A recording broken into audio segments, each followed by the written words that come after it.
Mesedez, amata zuen sakeleko telefonoak. Por favor, apaguen sus teléfonos móviles. Jaun Andreok ongi etorriak Arriaga antzokira. Jakinarazten dizuegu emanaldi honek ordu tardiko iraupena izango duela atsedenaldirik gabe.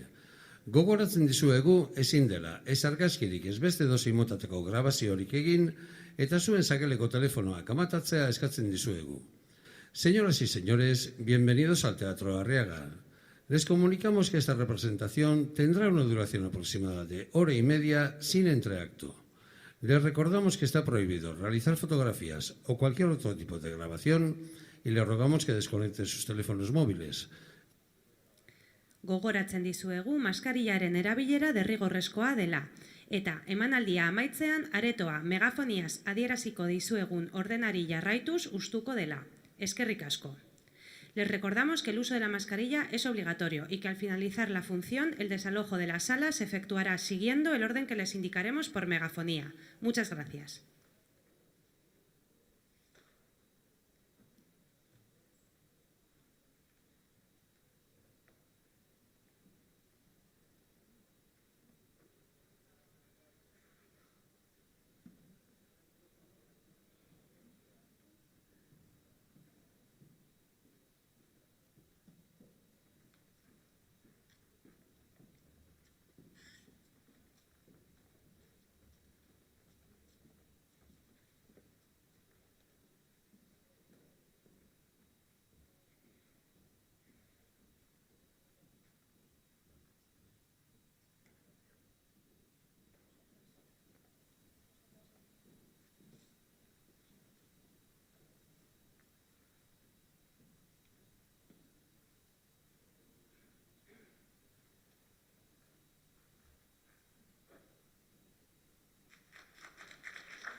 Lehendakari jauna, herri agintariok, jaun-andreok, egun on guztioi.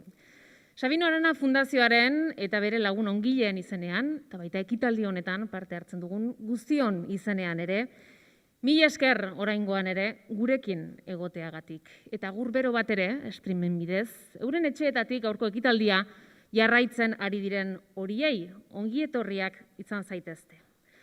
También se merece un especial agradecimiento las y los integrantes de Berdin y Danza Taldea, quien nos han ofrecido uno de los fragmentos que componen su espectáculo Nire Zure Gure Berdini hogeita bost urte. Un programa con el que nos seguirán haciendo disfrutar a lo largo de este acto y con el que quieren además celebrar sus 25 años sobre los escenarios.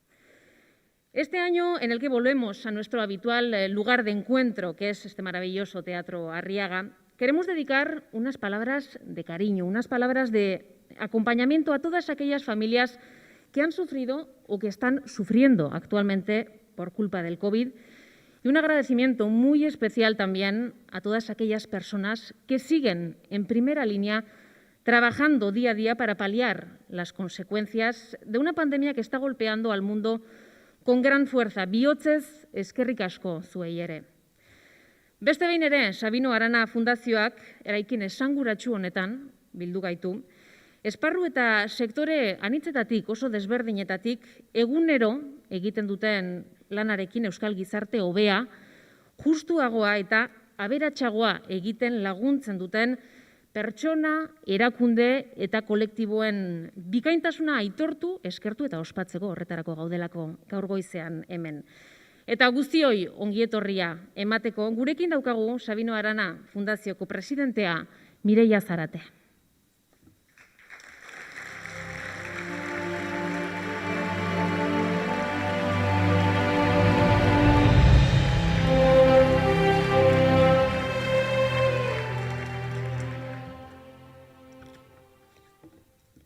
Egunon, lehendakari jauna, egunon Euskadi Buru Batzarreko presidentea, Eusko eta Nafarroako Legebiltzarreko presidente Andre eta jauna, ahaldun nagusiak, alkateak, sailburuak, erakunde, gizarte eta elkarte ordezkariak, sarituak, kazetariak, lagunak, egunon guztioi ongietorriak izan zaitezte ekitaldi honetara. Sabino Arana Fundazioara, Arriaga Antzokira itzuli da gaur, bere sariak emoteko urtero egiten dugun bezala. Aurtengoarekin 33. edizioa ospatzen dugu. Iaz, ekitaldi hau gure egoitzan egin genuen areto txikiago batean eta ez dugu zertan ukatu behar gaur hartzen gaituen antzoki ederrau, baino areto askoz apalago batean. Orduan, 3. olatuan geunden, ezin genezakeen pentsatu urtebete geroago 6. olatuari aurre egin beharko geniola.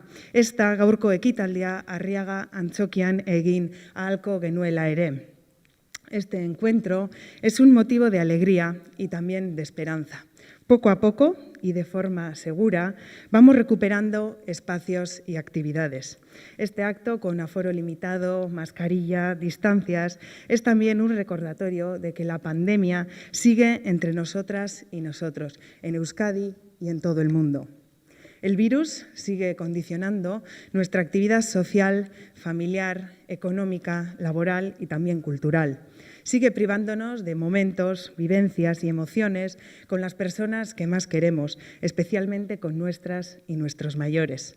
Sigue condicionando los proyectos vitales de nuestra juventud, que ya antes del virus no lo teníamos especialmente sencillo.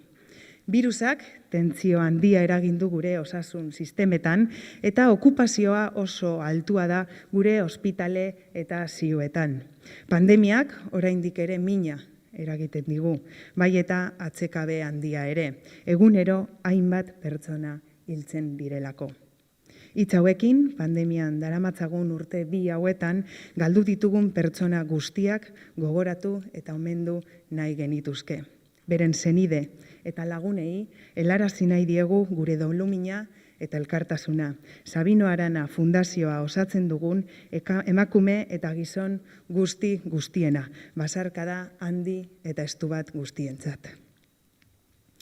Desde 1989, Sabino Arana Fundazioa entrega cada año, de forma ininterrumpida, sus premios a personas, instituciones, asociaciones o colectivos que destacan por su vocación de entrega y servicio a la sociedad vasca. Este encuentro en el Teatro Arriaga adquiere, en tiempos de pandemia, una doble significación. Por una parte, supone un compromiso. Cumpliendo la normativa vigente, damos respuesta a la necesidad que tenemos de ir recobrando nuestras actividades, nuestra vida en común. Diría incluso que esta situación que estamos padeciendo otorga un mayor valor a estos actos que valoramos ahora en todo su sentido y dimensión. Y por otra parte, este acto traslada una responsabilidad social.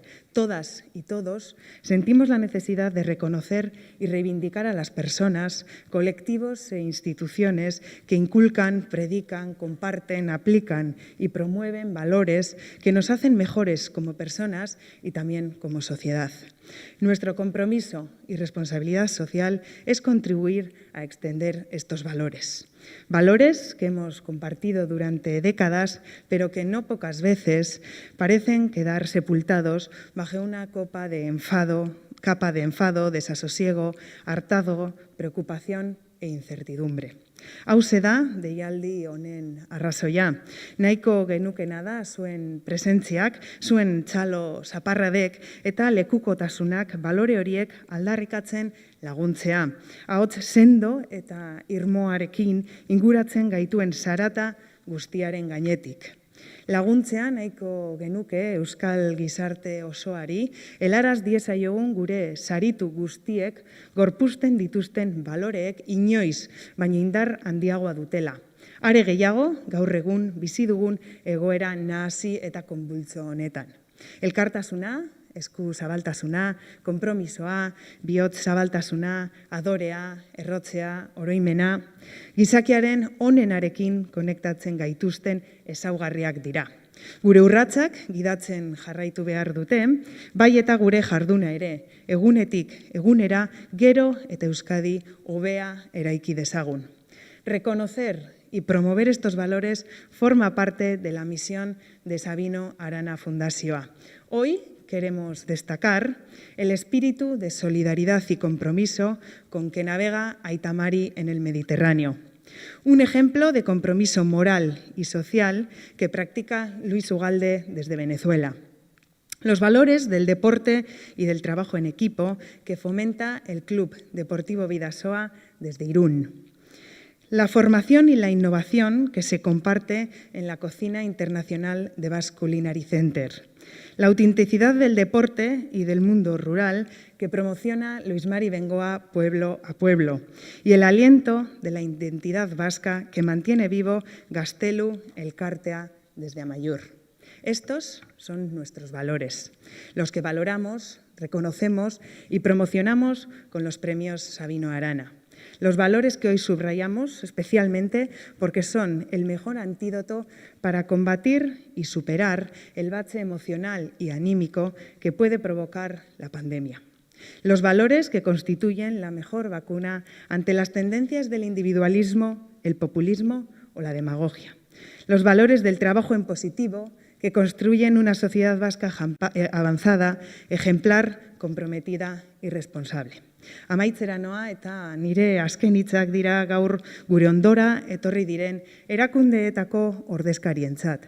Esandako balore horiek gorpuzten dituztenentzat, gure eskerronik zintzoena adierazteko. Erakunde guztiek beren onena eman dute pandemiari erantzun egokia emoteko. Bakoitzak bere erantzunkizun esparrutik, baina danak elkarlanean beti pertsonen ondoan egoteko ahalegina eginez. Profesional guztiek erakutsi dute esku zabaltasuna, konpromisoa eta herrikideen zerbitzura lan egiteko bokazioa. Gaur partekatzen dut gure eskerrona oso bereziki pertsonen eta haien senideen mina hurbiletik ikusi duten guztientzat. Horiek izan dira osasun zerbitzuetako eta esparru soziosanitarioko langileak. Haien guztien izenean, gure esker ona lehendakariari, Inigo Urkulluri, eta Gotzone Sagardui sailburuari, konpromiso eta bihotz zabaltasunaren eredu izan direlako. Eskerrik asko.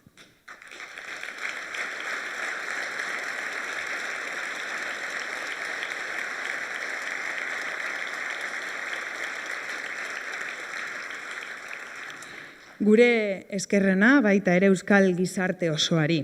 Antolatzen jagin izan daualako esfortzu proba honi kemen guztiarekin aurre egiteko eta gainditzen jakin duelako.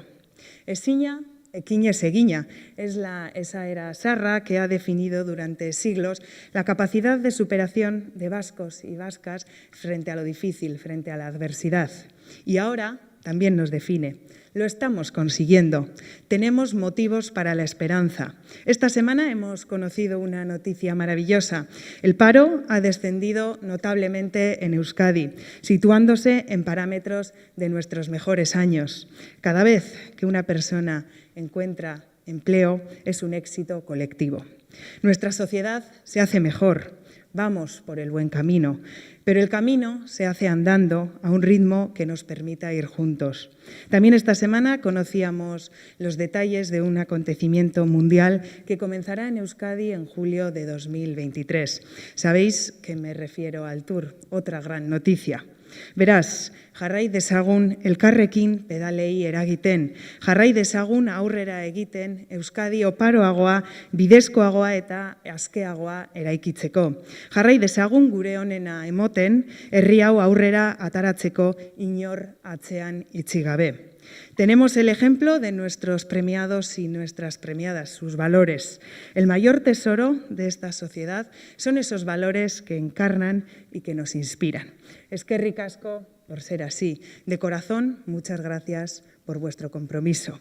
Ezina, ekinez, egina. Bihotzez, eskerrik asko guztioi.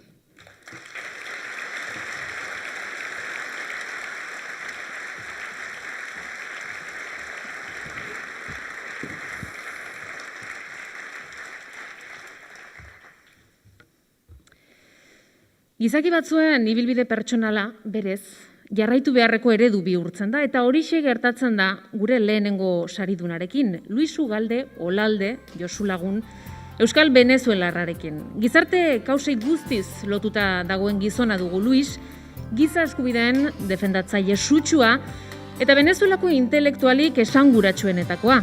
Ahots ezagunetakoa bat bada ere Venezuelako erregimenak egindako bidegabekeriak salatzen. Para este guipuzcoano de nacimiento, la educación es el motor del mundo. Es la mayor riqueza de un país y la herramienta necesaria para superar la pobreza. Y a ello ha dedicado y dedica hoy en día todavía su día a día. Su labor pedagógica, social, religiosa está respaldada por una experiencia de más de medio siglo dedicado a formar generaciones de jóvenes venezolanos, especialmente de los menos favorecidos, en un país que ha hecho suyo desde que, en 1957, dejará su Vergara natal como voluntario jesuita. La Fundación Sabino Arana quiere distinguir hoy a Aita Ugalde, quien, con un discurso que refleja sabiduría, firmeza y amplia visión solidaria, se ha convertido en una de las conciencias educativas más importantes de Venezuela y del mundo, y se ha distinguido por una valiente denuncia de la injusticia y del autoritarismo. Mesedez, Luis Ugalde, igo eskenatokira saria jasotzeko, Sabino Arana Fundazioaren patronatuaren izenean, Koro Garmendia izango da eskenatokian.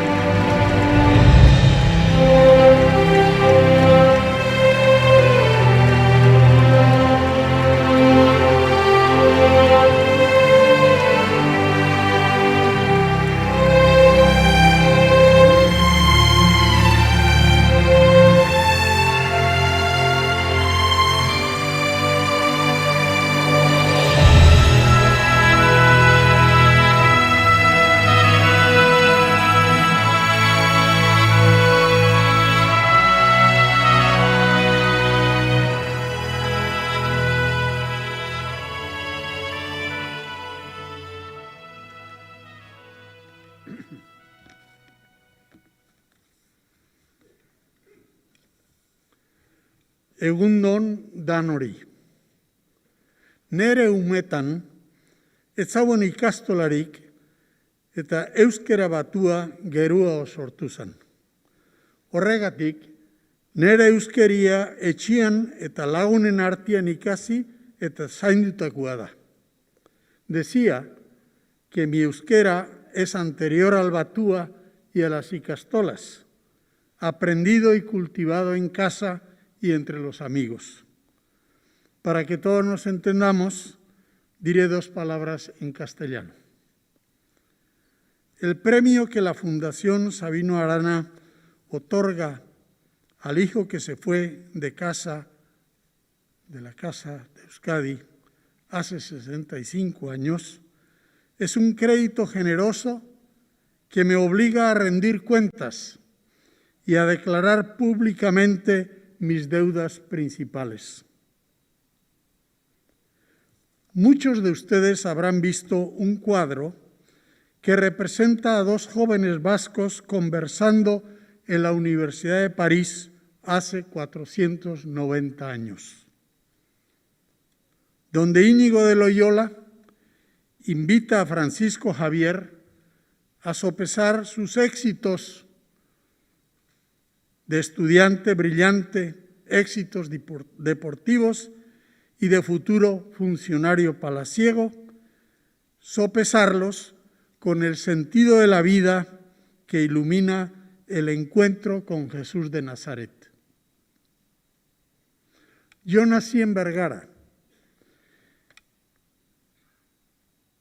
y tuve la suerte de estudiar en el Castillo de Javier en Navarra, que no solo me dio un excelente bachillerato, sino me contagió el sentido de la vida de Javier llevando el Evangelio a Asia.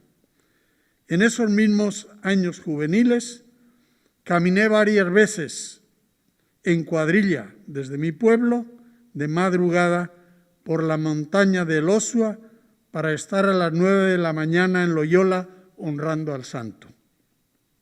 Íñigo y Javier, los 2 vascos más universales, me enseñaron que vale la pena ser compañero de Jesús. Del guipuzcoano aprendí la enseñanza del nazareno que dice: quien da la vida por otro, aunque parezca que la pierde, la gana. En todo amar y servir es encontrar la vida, que es más fuerte que la muerte.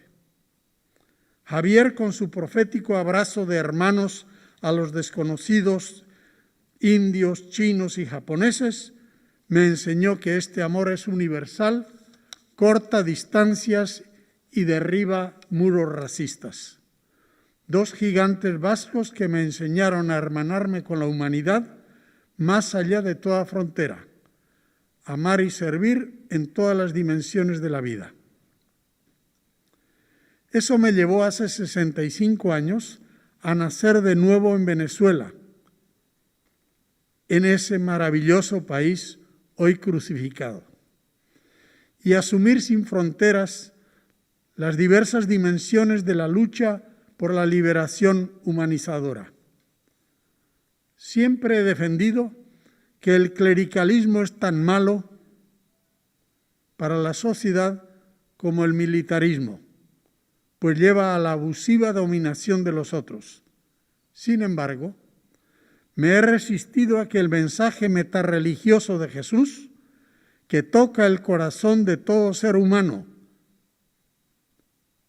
me he resistido a que eso sea encerrado en la sacristía, despojando de la conciencia trascendente a las diversas dimensiones laicas de la sociedad, como la economía, las relaciones sociales y la política.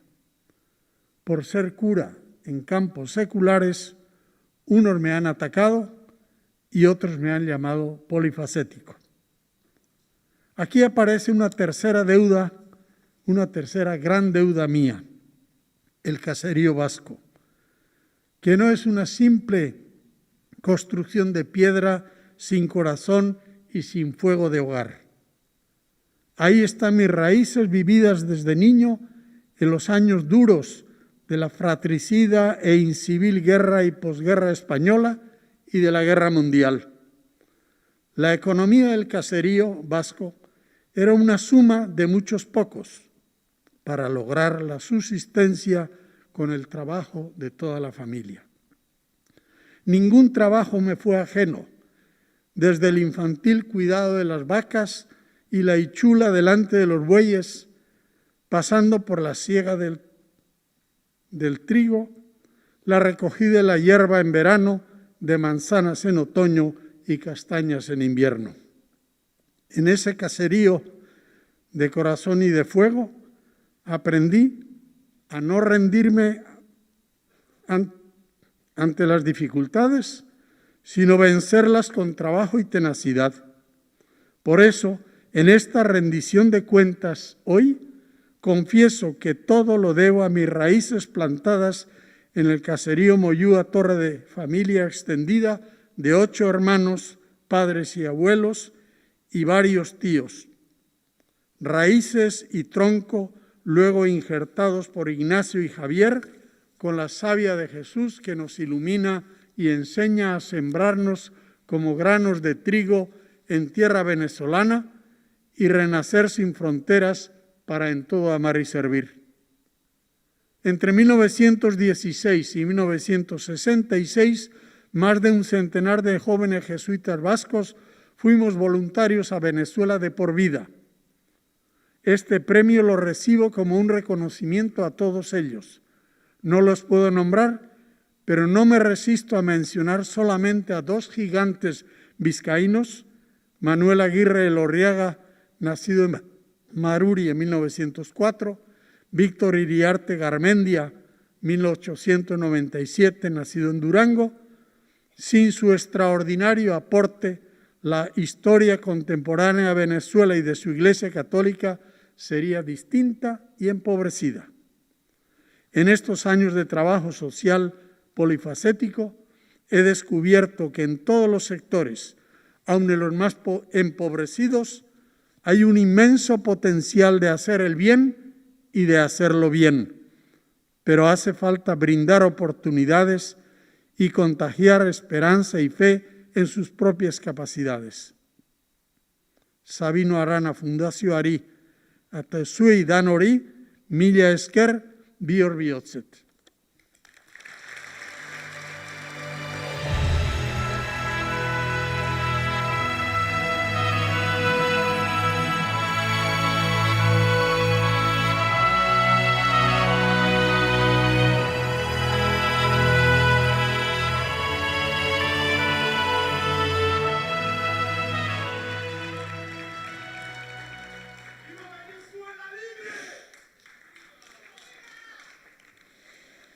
Cuando hablamos de Gaztelu Elkartea de Amaiur, hablamos de memoria viva. Una memoria construida en torno a su castillo y recuperada con mimo, dedicación y esfuerzo, gracias a la labor de esta asociación que este año celebra además 40 años. Amaiur eta Gaztelu Elkartea eskutik lotuta doaz ertxiki. 1982an gazte talde handi bat elkartu zen, 1922an Nafarroko abertzaleen belaunaldi berri batek eraikitako monolitoa berreraikitzeko. Ikur hori, 1522 urtean, Gaztelako tropen aurka eta Nafarroako erresumaren independentziaren alde borrokan egin zutenak omentzeko altxatu zen. Eta 1931an, suntsitzeko asmo hutsez, frankistek dinamitatu egin zuten. Baina argi dago, konkistak ez zuela itzalarazi euskal nortasunaren garra eta diktadurak ari gutxiago. En este año en el que también se conmemora el 500 aniversario de la batalla y destrucción del castillo de Amaiur, la Fundación Sabino Arana quiere reconocer con este premio la labor, el compromiso, la dedicación de todo un pueblo en Auzolán en favor de la recuperación de nuestra memoria, de la memoria vasca. Saria jasoko dute Amaiur Gaztelu Elkarteko ordezkariek, Isabel Alemán eta Jesus Urrutiak. Mesedez, igo gurekin eszenatokira. Sabino Arana Fundazioaren patronatuaren izenean domina emango du Iñigo Zabaltzak.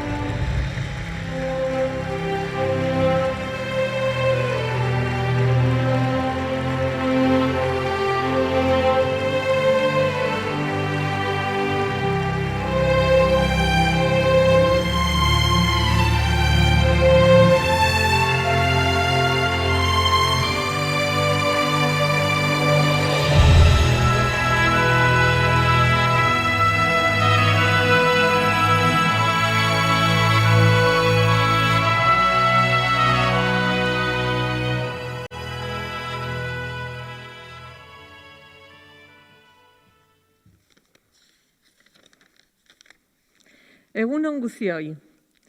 Esker mila unitz eman diguzuen sari eta errekonozimendu honengatik. Bereziki Sabino Arana Fundazioari.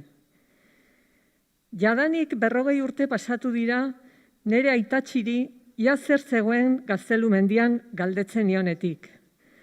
Ez zaten gauza handirik erantzuten. Gaztelua egona zela aipatzen zuen, konkista eta olakoak, baina gauza handirik ez. Ez zuen solasik egin nahi. 1992ko monolitoaren inaugurazioa zerbait ikusgarria bezala gogoratzen dut. Neskatiko koxkorra izanik, egun hartako jendetzak harritu bain ninduen. Ez dakigu 1922an zer pentsatzen zuten garaiko gure herritarrek. Baina badakigu 1922an herritarrek ere beraien ekarpen ekonomikoa egin zutela kanpotik etorritakoek monolitoa goratu zizaten. Beraien eguneroko bizitzan han gertatutakoa integratu zuten. Monolito herriko paisaiaren ikurra bihurtu baitzen. Konkistaren kontra Amaiurko gazteluan Nafarroako erresumaren aldeko izandako erresistentzia harrizko monumento batean goraipatu zuten. 1922an harrizko memoria bat eraiki zuten. Gero garai iluna kailatu ziren. Monolitoa 1930ean lehertu zuten. Frankismoak gure gaztelua ez zuen maite. Han gertatutakoa atzenduarazi nahi zuten. Sasien artean izkutatu behartzen. Monolitoa bultzatu zutenetako haunitz desagertu ziren. Artero kanpion hil zen, Lauaxeta poeta Gasteizko Santa Isabel hilerrian fusilatu zuten, bertze batzuk erbestera joan ziren Manuel de Irujo kasu, edo Lekarozko kaputxino batzuk jazarpenak jaso zituzten. Urte latzak, baino hala ere, memoria etzen galdu. Eta 1992an Gaztelu elkartea sortu genuen. Monolitoa berriz ere goratzeko, aintzinekoen lekukoa hartu genuen guk. Eta bertan egon ziren Nafarroa, Bizkaia, Gipuzkoa, Arabako diputatu nagusiak, Amaiur bataloiko hainbat gudari zaharrak eta noski jendetza izugarria. 21. mende hasiera honetan, gure herriaren memoria zientzian oinarritzen dugu. Euskal gizarteak kultura zientifikoa bere egin du. Eta dagoeneko unibertsitateak ditugu. 16 urtetan zehar, arkeologiaren bitartez gure gaztelu zaharren harresiak eta aztarnak lurra azpitik atera ditugu. Auzolanez lan egin dugu, Amaiurtarrak eta euskal ikasle gazteekin.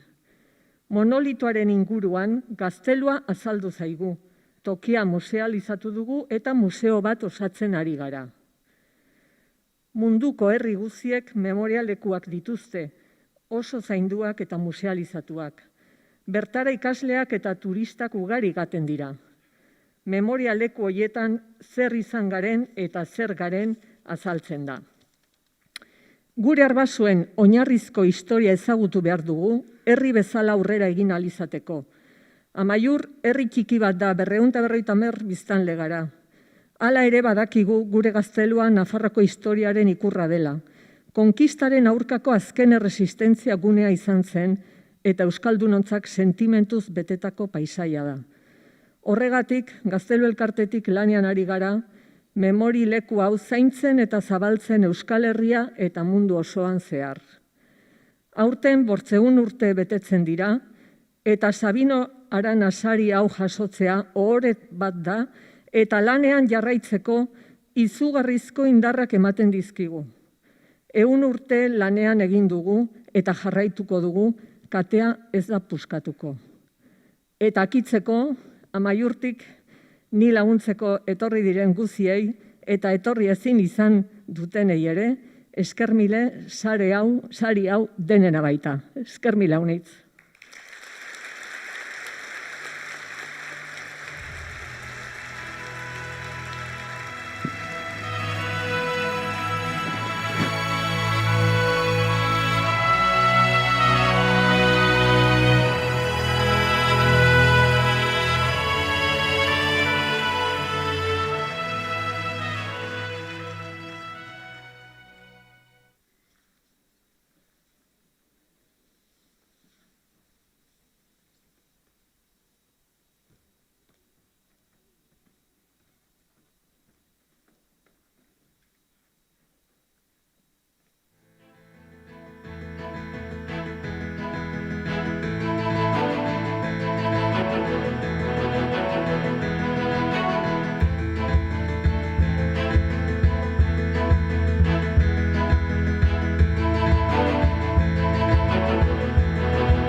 Luis Mari Bengoa ezagutzen dutenek salsa guztietako perrexila dela diote. Urduria, bizia, konformatzagaitza, langilea, leiala eta umore handikoa, baina hori guztia baino gehiago ere bada. Nacido en Otxandio, pero del oso de adopción, ha sido tornero, comercial de cosméticos, trabajador de banca, trompetista, cofundador de un club de fútbol, blusa en fiestas de la Blanca y siempre, como decimos, acompañado de una sonrisa. ¿Qué podemos decir de un hombre que creó la Asociación de Calvos con Humor de Euskadi? Pero el mérito de Luis Mari ha sido evidenciar que el mundo rural sigue vivo y que sus bienes y valores están vigentes en la actualidad. A lo largo de su extensa trayectoria, él ha llevado nuestros herri kirolak a todos los rincones de Euskal Herria y, por supuesto, les ha puesto voz y les ha puesto rostro. Asimismo, fue el encargado de acercar el primer sector a nuestras casas. No en vano, estuvo 24 años presentando el conocido programa Sustraiak de ETV, de Euskal Telebista. Erretiratuta egon arren, astia eskaintzen die erdiz bana bere bi pasio handiei, batetik herri kirolei eta bestetik gure produktuen sustapenari. Ekarpen xumea da, Luis Marik dioen bezala, herri batek alden neurrian bere nortasunaren ezaugarri diren sustrai txikiei eusten jarrai dezan, hau da, herri horren izateko arrazoiari. Luis Mari Bengoa, zatoz mesedez oroigarri hau jasotzera. Sabino Arana Fundazioaren patronatuaren izenean, Aitor Alzola izango da gurekin.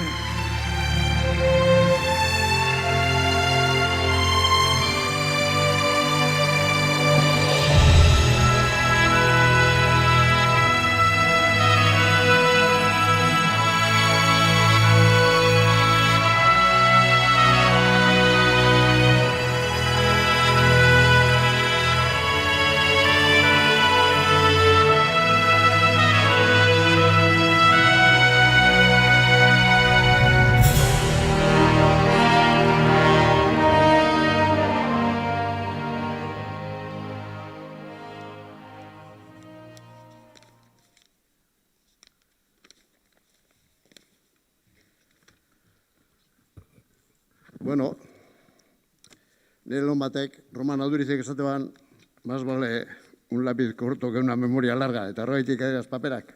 Enaz paperen laguna, bai, oin bai. Bueno, egun honen denoi, eta lehenik eskertu nahi dut sari hartzeu. Bai ere, zoriondu, nerekin batera, men sari hartu dutena. Segurazki, nipaino merezi mendu handiagoak izan dire, eta dire, baina nola ez, ilusio handiakin hartu dut sari hau. Primeramente, felicitar al resto de galardonados hoy en esta gala, mostrar mi agradecimiento por este premio. La verdad es que la ilusión de recibirlo es tremenda. Es quizás sea el reconocimiento a esos muchos kilómetros y horas que hemos dedicado a nuestro pueblo, a nuestras cosas. Pero bueno, además, estoy muy orgulloso particularmente de ser hoy otxandiotarra. Otxandiotarra naiz, eta horregatik gaur oso pozik nago, ze 3. aldiz Otxandioko herriak sari hau hartzen ditu. Es la tercera ocasión que un otxandianés recoge este premio. Primeramente fue el gran maestro Carmelo Bernaola, después Vicinay Cadenas, y yo el tercero.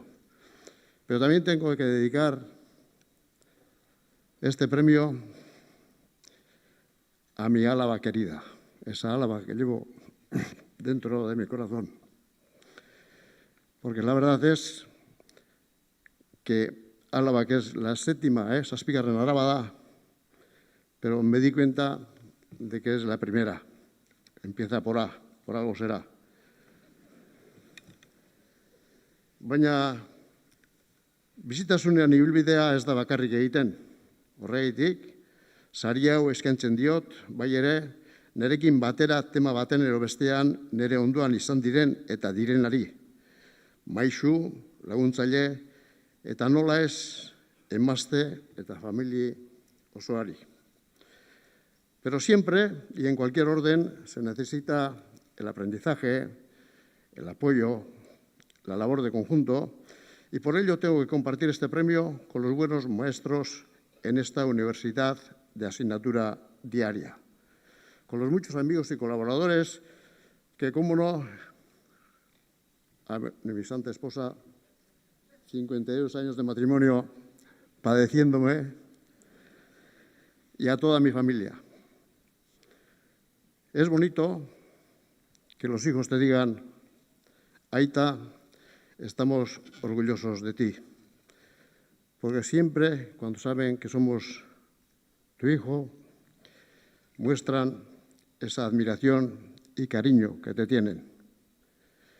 Y ahora me estoy emocionando un poco porque al ver actuar a nuestros chavales aquí, a ese conjunto, me acuerdo de otro hijo que teníamos, que se nos fue, se llamaba Jorge, tenía síndrome de Down, andaluz, lo acogimos en casa y era un hijo más, un artista como estos.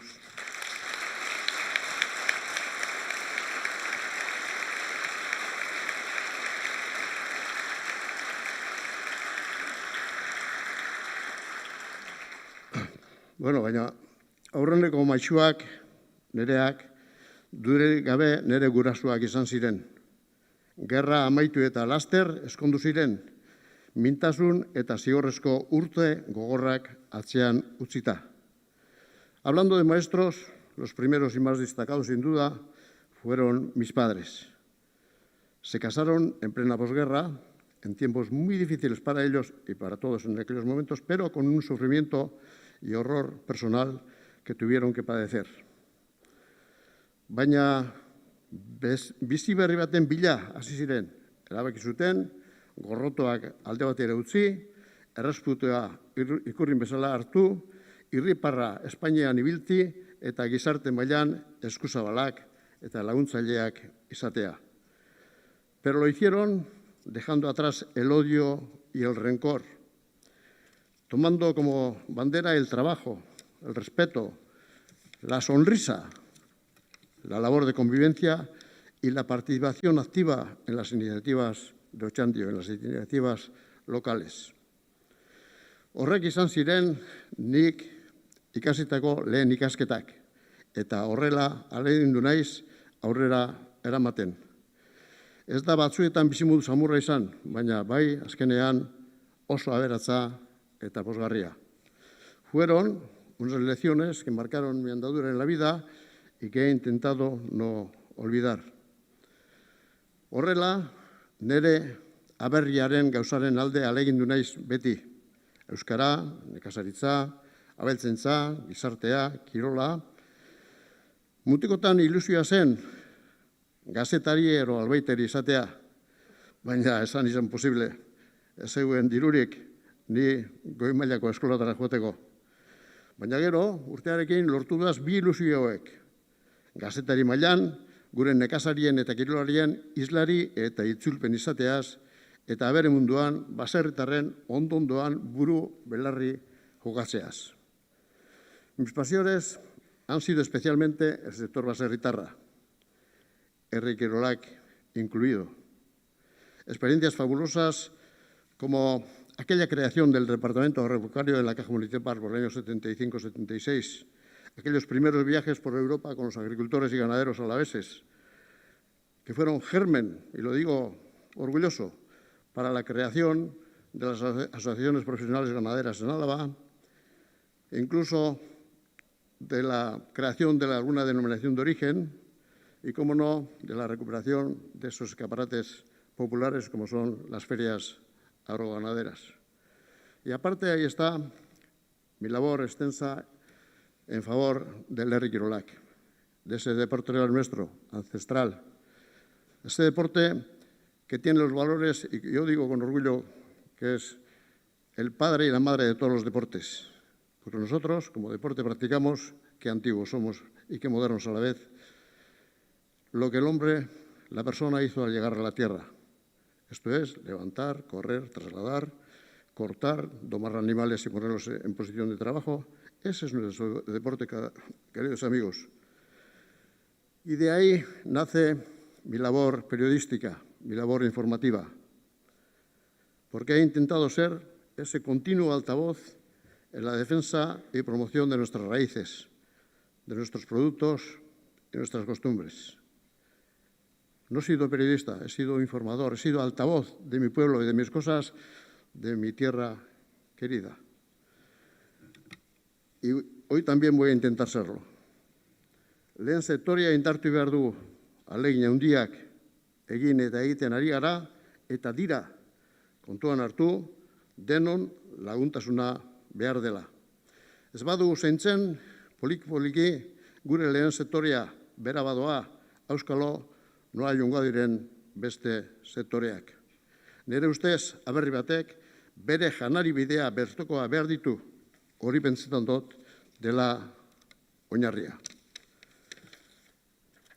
He luchado siempre en la creencia de que un pueblo tiene que ser autosuficiente, comenzando, como no, por el sector primario, básico para la supervivencia en una historia donde los ciclos se repiten. Ahora mismo estamos pendientes de un chip que casi nos va a frenar el mundo. Nuestras industrias están ahí dependientes de un puñetero chip, pero nuestros agricultores y nuestros baserritarras siguen trabajando y laborando para que el pan de cada día llegue a nosotros. Por eso tenemos que cuidar nuestros ancestros. Somos uno de los pueblos más antiguos. Estamos obligados a hacerlo. Como lo hicieron nuestros antepasados. Como muy bien decía el padre Ugalde, acordándose de sus grandes maestros vascos como Ignacio y Javier, vivimos a una velocidad de vértigo, a una velocidad que nos va a llevar cuanto antes a donde no queremos llegar. Y recordemos aquello que decían esos dos maestros que decía el padre Ugalde. ¿Para qué quieres, Francisco, ganar todo el mundo si al fin pierdes tu alma? Egia da, la es. ¿Para qué queremos llegar a esos sitios cuanto antes si en cualquier momento nos van a parar? Vamos a ser realistas, vamos a ser amantes de nuestra tierra y mantengamos nuestro mundo rural, con los pies en el suelo, como lo hacen nuestros baserritarras, nuestros viticultores, nuestros ganaderos. Así tenemos que cuidar nuestro mundo rural. Gure aberriaren sustraiak denak gu zaindu, mantendu eta indartu behar duguz. Geureak direlako, queridos amigos, nosotros estamos obligados a conservar nuestras raíces, a potenciar nuestras raíces, a cuidar con esmero y mantenerlos, por una razón sencilla, porque son nuestras raíces, las raíces de este pueblo inigualable como es el nuestro.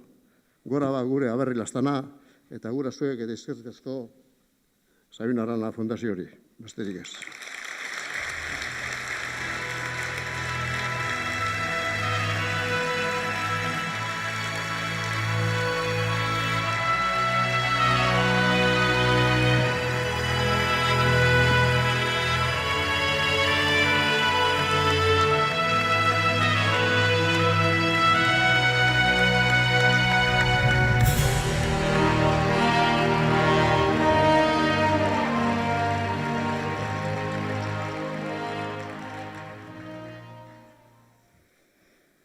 Una promesa en una servilleta.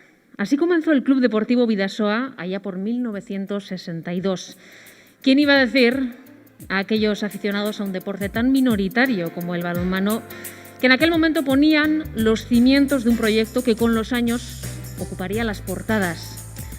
Oroitzapenen iltzaturi ditugu Bidasoa aldeko taldeak 80ko hamarkadan erdietsi zituen kirol arrakasta bikainak. Baina egungo bolada ere zirraragarria da. Izan ere Irungo klubak 60. urteurrena beteko du lehiarako une gozoan. Sazier Asobal ligako txapeldun ordea da eta 3. urtez jarraian Europako txapelketan parte hartzen. Desde su fundación, el Club Deportivo Bidasoa ha sido fundamental para consolidar el balonmano en Euskadi.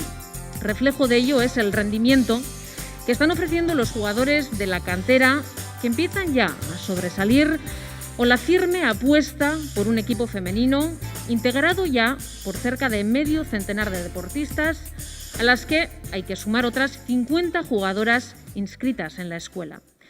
Este es el Club Deportivo Bidasoa del siglo XXI, un club que aspira a seguir creciendo y que ha contribuido a proyectar y a posicionar Irún, Gipuzkoa y Euskadi en el panorama deportivo internacional. Saria jasoko dute Gurutza Ginagaldek Bidasoako presidenteak, Igor Barandiaranek klubeko presidente ordeak, Alicia Aranak klubaren fundatzaile Jose Miguel Aranaren alabak, eta Julen Aginagalde eta Jon Azkue jokalariek. Igo zaitezte beraz, holtza gainera mesedez. Sabino Arana Fundazioaren patronatuaren izenean, Miren Azkarate egongo da estenatokian.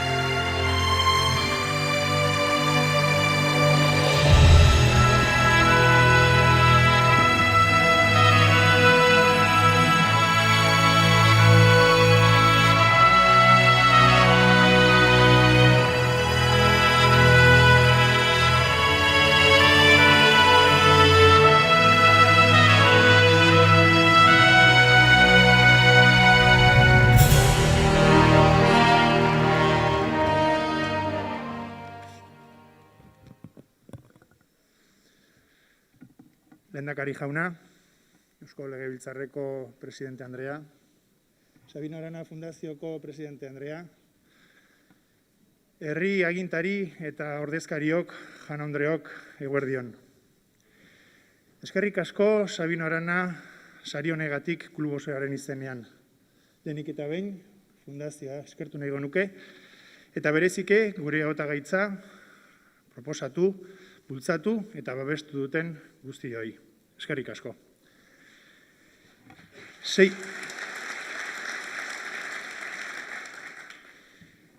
Sei hamarkada hauen ibilbideari egindako aitortza moduan hartzen dugu sari hau. Gure hiritik, Europako gailurreraino egindako ibilbideari aitortza. Ibilbide luze bezain aberasgarria. Izen askok osatzen duten 60 urtetako ibilbidea. Jose Miguel Arana, gure sortzaileatik hasita, bere emazte Alicia Rodesekin batera, gaur egungo egitura osatzen duten pertsona guztietaraino iritsi arte. Garai loriotsuen lemazain izan ziran Beñardo Gartzia, ohorezko lehendakaria, eta Juancho Villarreal entrenatzailea gogoan harturik, baina baita lema horri ekaitzaren artean eutsi zioten Jose Ángel Sodupe buruzuen talde guztiari. Somos un club y un equipo que tiene sus raíces en el frontón Uranzu, que tiene sus raíces en el Polideportivo Artelecu y en Irún, pero que ha crecido y se ha abierto al mundo gracias al trabajo silencioso de mucha gente durante muchos años que han conseguido hacer de este Club Deportivo Bidasoa un equipo referente en todo el mundo, un equipo histórico. Somos uno de los 15 equipos campeones de la Champions League, junto al Barcelona, junto al Kiel, junto al Flensburg, junto al Montpellier, junto al Kielce, todos ellos clubes de ciudades muy importantes y de metrópolis mucho más habitadas que Irún, algunas de ellos incluso que Euskadi, pero con quien compartimos palmarés.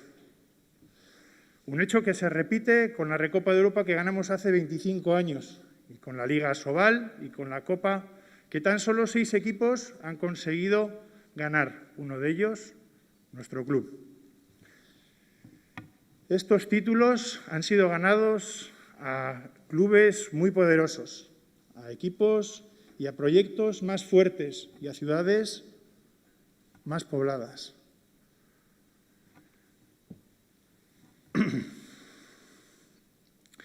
Este palmarés no ha sido el objetivo de un club, sino la feliz consecuencia de un trabajo y unos valores que han hecho y que se han juntado en torno a proyectos claros, proyectos que han sido respaldados inquebrantablemente por aficionados, instituciones y empresas de nuestro país, todos ellos tirando en la misma dirección. El Club Deportivo Bidasoa es un club del pueblo y se debe al pueblo. Y eso lo tenemos muy presente en la formación de todos nuestros niños y de todas nuestras niñas. Es algo que tenemos muy presente. Tenemos que tenerlo claro y estamos trabajando por su formación, no solamente para sacar jóvenes para el primer equipo, sino nuestra primera obligación es ayudar en su educación, en su formación, que le están dando tanto a sus familias como en sus centros educativos.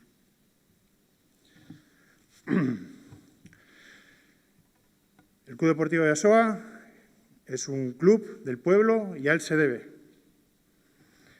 Barkatu.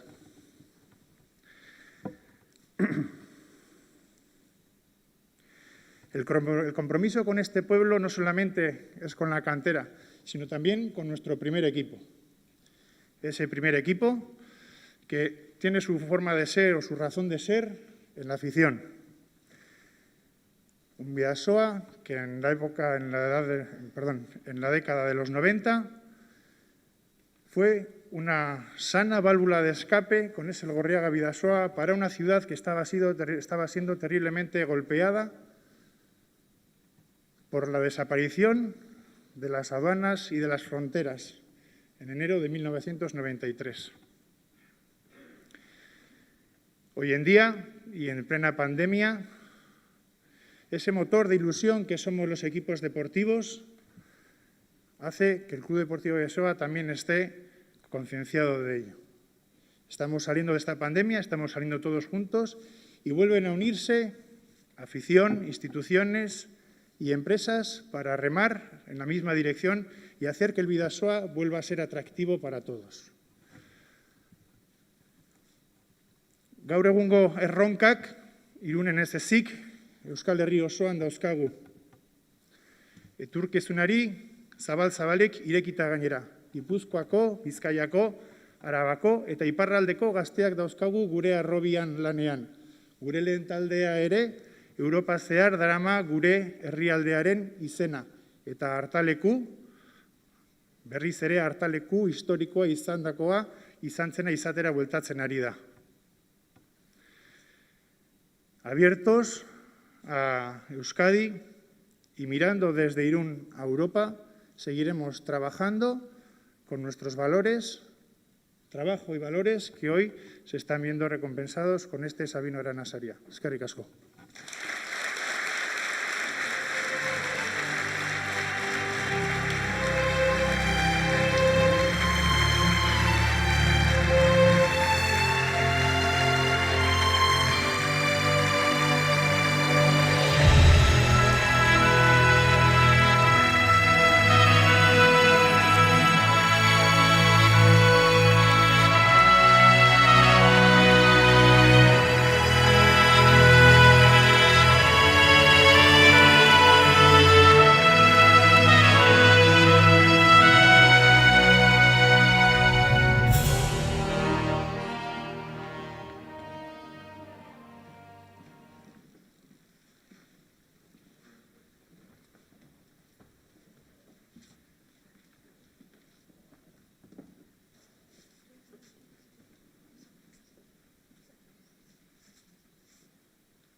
Euskadi es un lugar conocido y reconocido por su rica cultura, su singular historia y su don de gentes, pero si hay algo que nos caracteriza es nuestra gastronomía. Basque Culinary Center orain dela 10 urte abiatu zen, sektore gastronomikoa garatu eta sendotzeko helburuz. Eta 10 urteko ibilbide laburrean, prestakuntza, berrikuntza eta ikerketa uztartzen dituen gune hau, erakunde eredugarri bihurtu zaigun nazioartean zertan eta munduko gastronomiaren oraina eta etorkizuna arteztu eta gidatuko duten profesionalak trebatzen. Horren erakusgarri, 500 lagun baino gehiago garatu direla honezkero Basque Culinary Centerren dagoeneko. Consciente de que el mundo afronta grandes desafíos a corto plazo y que la gastronomía ofrece propuestas para hacer frente a los mismos, el Basque Culinary Center ha tomado como base la Agenda 2030, así como las directrices de los Objetivos de Desarrollo Sostenible. Para ello, ya han diseñado 82 acciones concretas con las que hacer frente a los mismos y lograr bienestar, desarrollo sostenible y una vida saludable. Sabino Arana Fundazioak Made in Euskadi proiektu hau saritu nahi du, mundu osoan aurrendaria, berritzailea, ekintzailea eta bikaintasuna helburu duena, Euskadiren izena munduko sukalde guztietara eramanda. Saria Jose Maria Izega Basque Culinary Centerreko zuzendariak jasoko du. Sabino Arana Fundazioaren patronatuaren izenean, Ainara Zelaia izango da gurekin.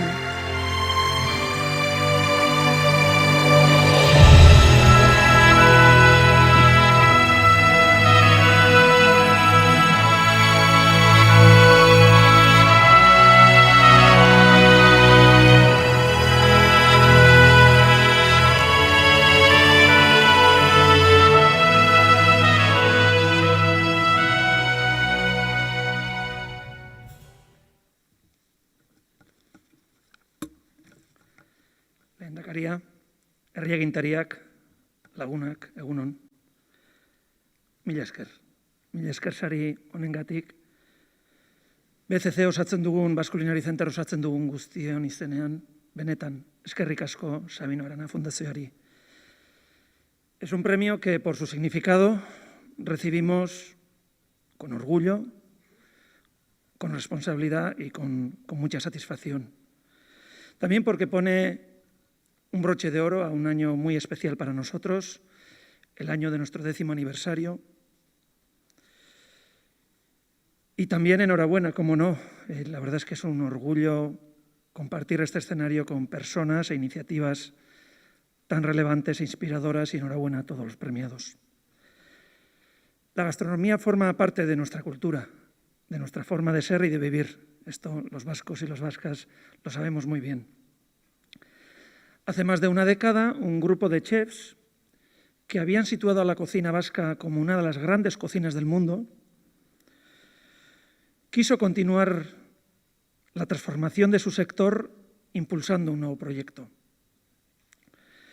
Y desde esa herencia, junto con Mondragón Universitatea, empresas y las instituciones vascas, impulsamos un nuevo proyecto que en aquel momento decidimos llamarle Basque Culinary Center. Basque Culinary Center nace con una identidad arraigada a nuestra cultura, a nuestra forma de ser, pero con una mirada abierta al mundo, con una visión internacional. También con una mirada interdisciplinar, entendiendo que en la gastronomía hay cocina, por supuesto, pero hay servicio, gestión empresarial, cultura, ciencia aplicada, digitalización. Y desde esa mirada interdisciplinar, con espíritu emprendedor e innovador, trabajando desde la cooperación entre las personas, impulsamos este proyecto. También entendimos que la gastronomía integraba toda una cadena de valor. Me sumo a la necesidad de reconocer y promover nuestro primer sector, pero también trabajar con la industria alimentaria, con el sector de la hostelería y la restauración y llegar hasta el consumidor. Con esa mirada, con esa perspectiva de cadena de valor, hemos ido impulsando diferentes iniciativas, diferentes proyectos, que muchos de ellos no se habían hecho nunca. Y así, en estos 10 años, hemos creado una entidad que integra un conjunto de actividades muy amplia, desde una facultad de ciencias gastronómicas, con un grado universitario, 10 másters, un programa de doctorado pionero a nivel mundial. ¿Quién nos iba a decir que empezando de donde empezamos íbamos a acabar teniendo un programa de doctorado en gastronomía?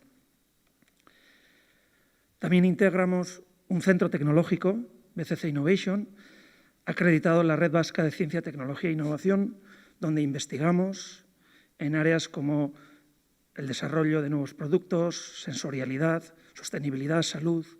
Impulsamos el emprendimiento con iniciativas como Culinary Action. Y también, a lo largo de estos años, hemos impulsado un conjunto de eventos e iniciativas porque, en el fondo, tenemos la misión de desarrollar el potencial económico y social que tiene la gastronomía.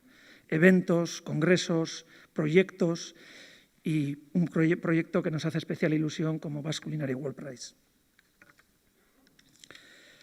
Además, hemos puesto en marcha un laboratorio dedicado a la digitalización de la gastronomía y hace relativamente poco una huerta escuela, Baratza, para integrar la tierra y la formación de la producción de vegetales en la formación de nuestros estudiantes.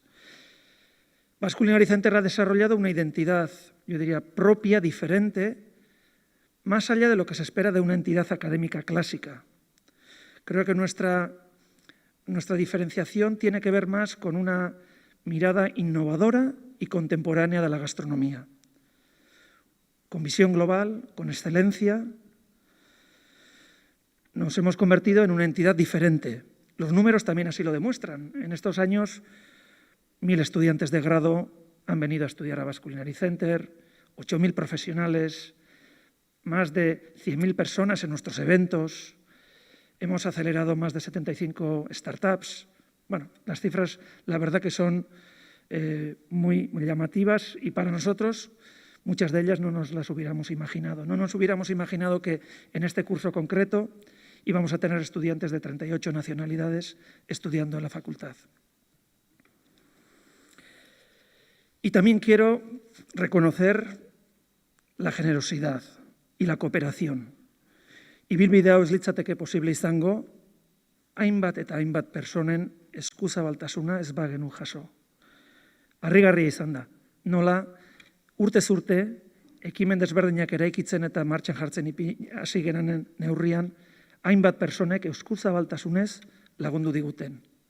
Enpresak, profesionalak, erakunde publikoak, nik uste ere Basque Culinary Center badela adibide bat, lankidetza publiko-pribatua erabiliz ze emaitza lortu daitezken. Es extraordinario cómo, a través de la cooperación, hemos desarrollado todo este conjunto de actividades. Por supuesto, una representación de eso está en nuestro patronato, compuesto por Mondragón Universitatea, 8 cocineros, Juan Mari, Elena, Pedro, Martín, Andoni, Eneco, Diego, Carlos, Hilario, centros tecnológicos como ASTI, instituciones públicas como el Ayuntamiento de Donostia, la Diputación Foral de Guipúzcoa o el Gobierno vasco a través de su Departamento de Desarrollo Económico y Medio Ambiente. La verdad que ha sido un lujo desarrollar todo este proyecto en cooperación. Eskerrik asko guztiei. Y desde esa mirada holística también miramos al futuro, porque somos conscientes que en los retos del sector y en los retos de la sociedad del futuro, la alimentación y la gastronomía tiene un papel muy importante. Es uno de los grandes sectores del futuro. Y desde ahí entendemos que los retos y los ejes de desarrollo tendrán que ser seguir disfrutando de la comida, por tanto, el placer y el disfrute como uno de los ejes de desarrollo del futuro, pero también la sostenibilidad, el entorno, el kilómetro cero, el territorio y, por supuesto, la salud. Todos sabemos que la alimentación tiene que ver mucho con la salud del futuro, la presente y la del futuro. En ese contexto vemos que la plataforma que hemos creado nos abre también un marco de oportunidades y también de responsabilidad. Y así, si tuviese que decir qué 3 grandes retos tenemos de cara a futuro, uno sería seguir profundizando en todo lo que hemos puesto en marcha en estos 10 años. Hay un campo todavía muy importante de mejorar, de innovar. Segundo, el desarrollo internacional de Basque Culinary Center a través de alianzas con entidades e instituciones de otros países.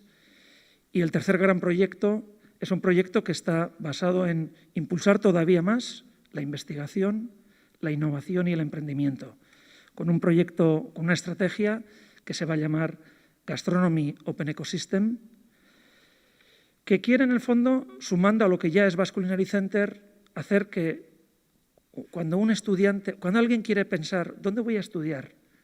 Desde cualquier parte del mundo, ¿dónde voy a hacer una tesis doctoral? ¿Dónde una empresa de referencia va a desarrollar un nuevo producto o un proyecto de investigación? ¿O una startup va a venir a ser acelerada? Aquí, Euskadi. Queremos que desde cualquier parte del mundo se nos reconozca como el punto de referencia en todos estos ámbitos, desde la gastronomía. Y por tanto tenemos todos estos retos por delante para continuar haciendo crecer a la gastronomía como motor de desarrollo cultural, económico y social para nuestro país. 3 retos que seguiremos desarrollando en cooperación, sumando, integrando.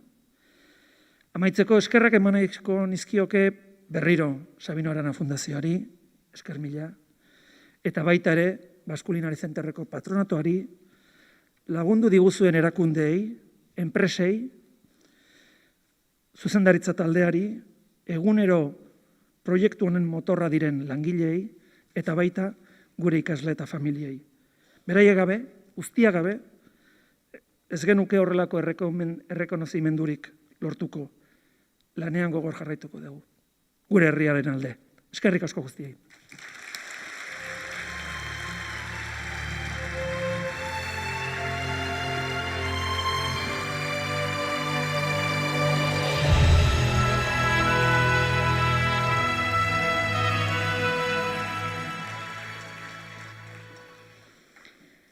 Salvar vidas humanas, las vidas de miles de personas que arriesgan su existencia echándose a la mar, huyendo de la injusticia, el hambre, la violencia y otras innumerables desgracias en busca de un futuro mejor.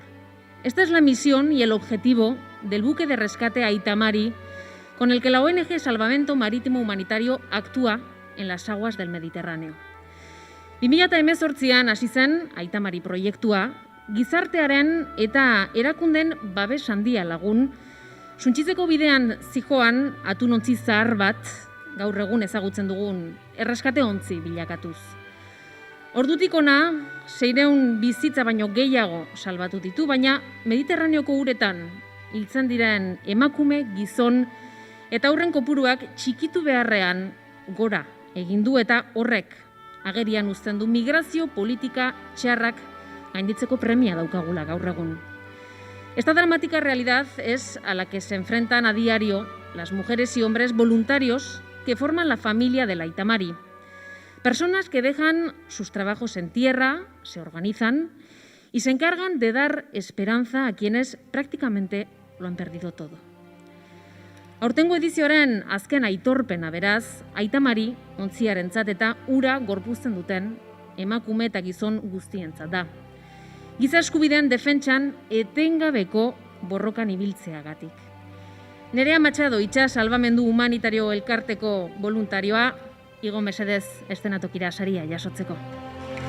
Mikel Hidalgo izango da Sabino Arana Fundazioaren patronatuaren ordezkaria.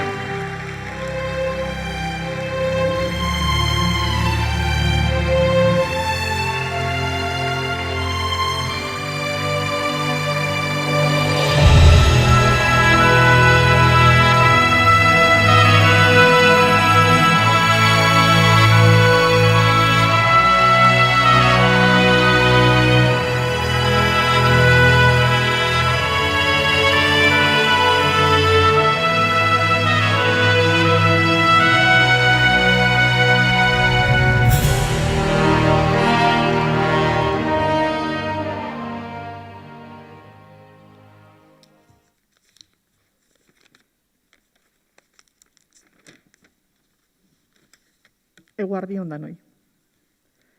Lehendakari jauna, jaun Andreak, erakundetako ordezkariak, SMH-ren parte izan zareten eta orain zareten guztioi eskerrik asko. Eskerrik asko, Sabino Arana, Fundazioko bazkide eta patronatuko kideei gure proiektua, Aitamari, sari hauetarako aukeratzeagatik. Ohore bat da, beste 5 erakunde eta pertsonekin batera sari hau partekatzea. Gizartearen zerbitzuan egindako lanagatik nabarmendu gaituzue. Eskerrik asko. 6 urte eta erdi ondoren, ohore bat da ikustea nola lagunarteko ekimen bati esker euskal gizartea eta euskal erakundeak nola inplikatu diren Mediterraneoan bizi den egoera tamalgarriaren aurrean. 6 urte eta erdi guztiok hunkitu gintuen irudi bat ikusi genuenetik. 2015ko iraila 2 zen. Aylan Kurdi, haurraren gorpua, Turkiako hondartza batean ageri zen. 6 urte eta erdi, guztion begibistan oso modu krudelean errealitate bat biztaratu zigutenetik. 6 urte eta erdi, egunero, Mediterraneoan hilobia gorputzez betetzen. 6 urte eta erdi hauek gure erakundearentzat 8 urteak izan dira. Bizi genuen egoerari duintasun batez, gizatasunez, bihotzez aukerak eskaini nahiean 2 proiektu bultzatu ziren. Bata hasieratik. Grezian bizi ziren, iritsieratan, greziar kostazainei laguntza eskainiz. Eta pixkanaka, bertako errefuxiatik kanpoan, osasun zorozpena eskainiz voluntario gisa joandako osasun arloko profesionalei esker. Mila esker, 6 urte eta erdi hauetan bertan zuen denbora, jakintza, gogoa eta maitasuna eskaini duzuen guztioi.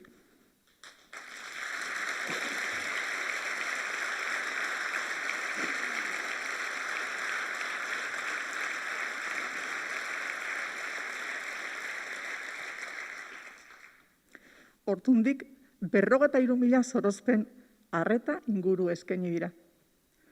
Bertan Grezian ohartzen gara laguntzen ditugunak iritsi direna direla.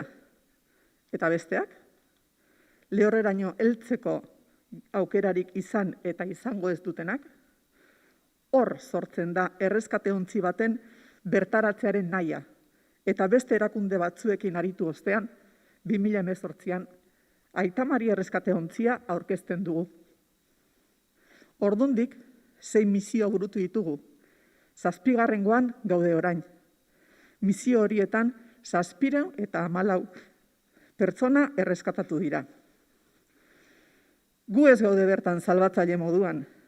Amalurra guztiona da. Eta gizaki orok askatasunez ibiltzeko aukera izan beharko luke. Giza eskubideak babesten duten moduan. Euskaldunok badugu horretan esperientzia. Gu salaketa hori egiteko gaude bertan. Eskubide urraketa hori guztioi ikusarazteko. Gertatzen dena ez dadin isilpean pasa. Guretzat, ohore bat da gizartari ozen esan ahal izatea. Hei, aizu, begiratu ona. Ikusi hemen zer gertatzen den. Oso argi dugu, Mediterranean gertatzen dena ez zelako jakingo, bertan ontzi zibilik ez balira egongo. Gure presentziak argi uzten du gizartean dagoen gabezietako bat, gizatasun falta. Horregatik da ohore bat. Ikustea badagoela oraindik elkarrekin gauzak egin eta bultzatzeko gogoa. Ohore bat da ikustea, euskal gizartea eta erakundetatik jasotzen ditugun, babes eta indarrak. Zein albiste ona litzateken, nazioak adostasun batera iristeko akordio zentzudunak burutuko balituzte. Zein albiste ona litzateken, nazioek beraien interesen gainetik gizakiak eta gizatasuna jarriko balituzte. Zein albiste ona litzateken, aitamari ez dela behar jakitea, horrek arazoa jatorrian konpondu dela adiraziko bailuke. Zein ona litzateken. Eta amaitzeko maitu aurretik, Mireia, ekarri dizugu,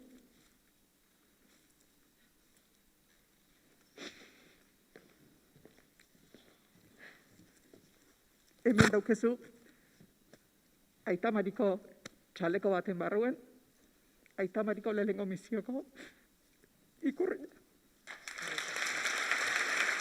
Zabalduko dut eta erakutsi egingo dut,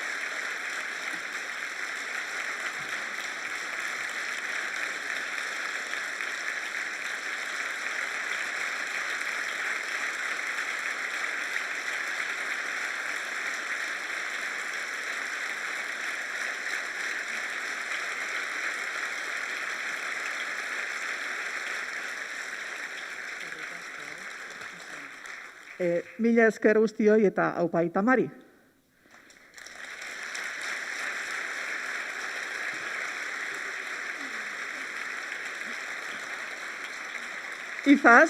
Izaskun, hortzaude? Eguerdion guztioi. Eguerdion. Ondo jasotzen gaizutuen. Bai, ondo entzuten da.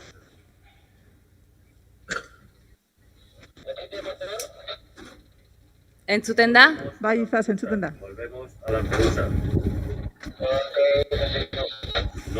Aitamaritik bereziki saritutako guztiak nahi nituzke, ezain saria jasotzagatik, baitzik eta, egin duten guztiagatik. Gure saria, nola ez, sortu gineneko lanean aritu dien guztientzat izango da, voluntariak zinehaztu, beraien, imposible, ezengo ez gutitugun bituetako ez, beraz, voluntario eta aritu diren guztientzat, eskaintzen diete jasotasaria, eta nola ez, asko bulertu ezarre, famili bikote eta lagun guztiei bebai, beti horre egotearen gure babesean. Nik uste, nahi nizuke gaur guztioi, zaritzea dagoela eta giza eskubidea gora ipatzea ere, baina nik uste pixkatzetik akziora bergarela deno jaiki, eta, egun hauetan Mediterranean ikusi ditugun zenbait ez desberdin ezin dira gehiago onartu. Heriotzak, jendea desagertuta, aurrek jaso ditu egoera oso kalean itxasontzian, orain hemen gaude 176 pertsonekin, itxaso txarra, hotza, egoera ez da batez erreza, baina pixkat hori ez, jasoa izenok eta, nik uste dut horrezami gauela onartu eta ezin dela horrela jarraitu. Besterik gabe, Aitamari, mila esker, Eusko Jaurlaritza, diputazioa eta laguntzen gaitu zuen guztioi ere, eta hori da hemendik gerturatu nahi nizuena. Eskerrik asko.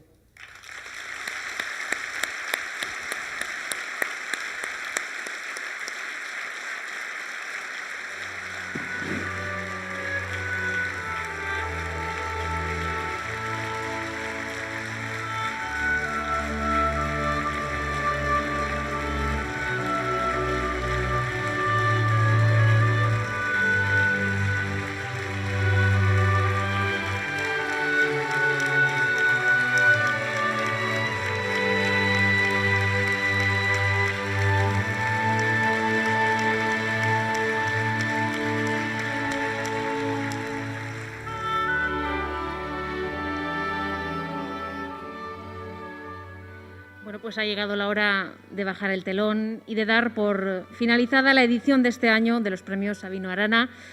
Con su permiso hacemos nuestras las palabras de ilusión, palabras de esperanza y optimismo de las y los premiados de este año, personas y entidades que por mérito propio y han pasado a formar parte de esta gran familia que es la Fundación Sabino Arana. Bikaintasuna aitortzeko balio duen gala honi, amaiera eman baino lehen, Sabino Arana Fundazioak bere eskerrona, adierazi nahi dio, Iñigo Urkullu lehendakariari, erakutsi duen adeitasunagatik, eta bide batez, Andoni Ortuzar, Eusko Alderdi Jeltzaleko presidenteari, oraingoan ere gurekin izateagatik. Lehendakari jauna, mesedez, Ortuzar jauna, mesedez, igo zaitezte eskenatokira gurekin. Orain mesedez,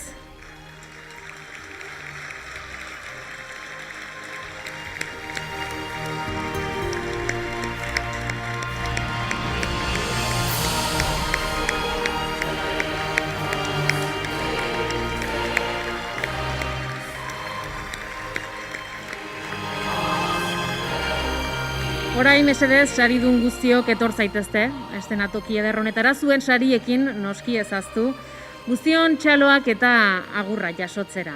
Aita Luis Ugalde, Gaztelu Elkarteko ordezkariak, Luis Mari Bengoa, Bidasoa Kirol Elkartea, Basque Culinary Center, eta Aita Mari, Erreskate Ontziko bozeramailea.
Bai, Sabino Arana Fundazioaren izenean gure eskerrik bihotzekoenak guztioi aurtengo ekitaldi berezi eta hunkigarri honetan eman diguzuen berotasunagatik benetan eskerrik asko.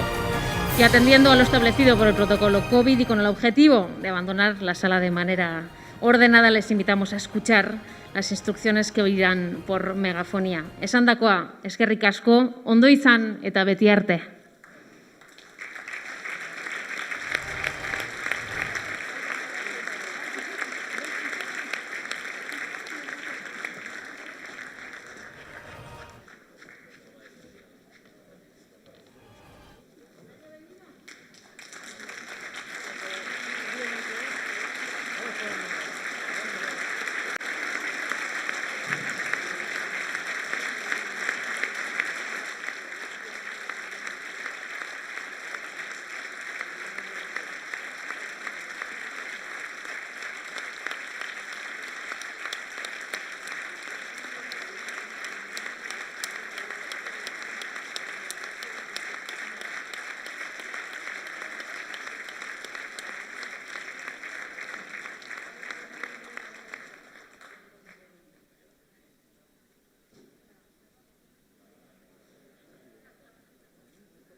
Jaun Andreok, mesedez itxaron zuen besaulkietan eta jarraitu adi emango ditugun aginduak.